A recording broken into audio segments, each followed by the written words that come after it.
Mistakes don't always arrive with warning signs. Sometimes they happen in a heartbeat. One reckless choice you wish you could claw back the instant it's made. Mine wasn't something I could bury or disguise. It happened in our bedroom, the place that was supposed to be sacred, ours alone. Now, his silence presses down on me like a weight I can't lift. Aaron has always been patient, kind, steady. We've been married 7 years. We weren't perfect, but I thought we were strong. Somewhere along the line, though, I let temptation slip through the quiet cracks of our routine.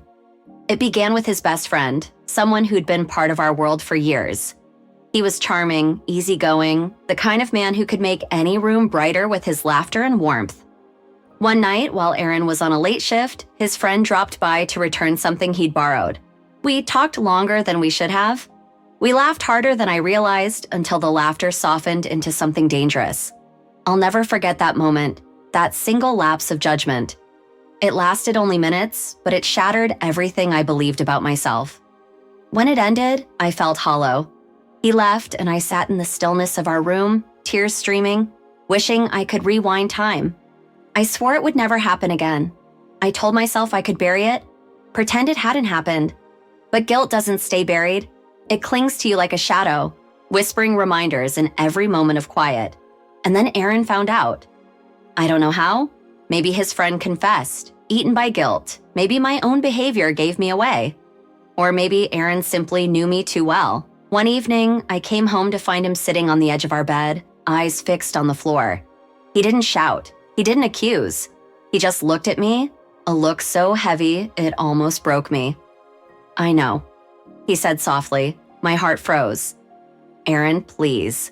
I started, but he raised his hand, voice barely above a whisper. I don't want excuses. I don't need lies. No. That was weeks ago. Since then, silence has filled our lives. He doesn't rage or question. He moves through the house like a ghost, goes to work, comes home, eats dinner, lies beside me in bed. But the space between us feels endless. I've begged him to speak, sobbed against his chest, pleaded for forgiveness. All I receive is silence.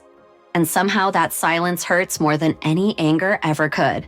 Because silence means he's still deciding, still measuring whether I'm worth forgiving, whether the life we built can survive the betrayal I brought into it.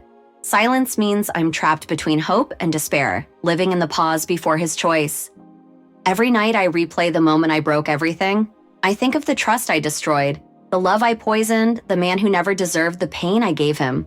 I wonder if he's planning to leave or just waiting for me to collapse under the weight of what I did. Maybe that's his revenge, not shouting, not condemning, just letting me drown beneath my own guilt until I can barely breathe. People say time heals, but I've learned time can also erode. Slowly, painfully, until nothing remains. I don't know what Aaron will decide. I don't know if this silence is the calm before forgiveness or the quiet before goodbye. All I know is that one mistake in that sacred room changed everything. I can't undo it. And with every day that passes without his voice, I understand that the cruelest punishment isn't losing him. It's being left to live with myself.